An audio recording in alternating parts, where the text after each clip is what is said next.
Welcome back. In this video, you'll be learning how you can connect 3.5mm headphones to your Samsung Galaxy Tab S10 or S10 Ultra. So you may have noticed with the S10 or S10 Ultra that there's no headphone jack for you to be able to connect your wired headphones. So if you want to do so, you will need a third-party tool. So I have here with me two different types of adapters. I have a USB-C to wireless headphone jack adapter. And then I have one that is USB-C, again, still wireless headphone jack adapter with an additional USB-C port. So this one simply allows me to connect my headphones as well as allow me to charge my tablet at the same time.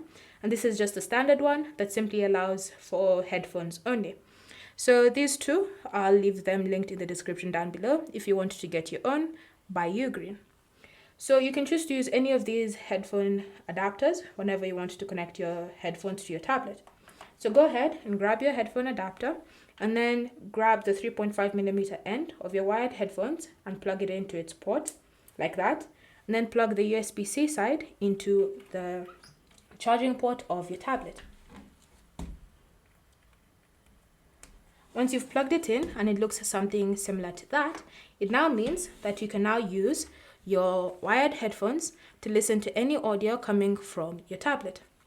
Thank you for watching. If you have any questions or comments, leave them down below and we'll get back to you.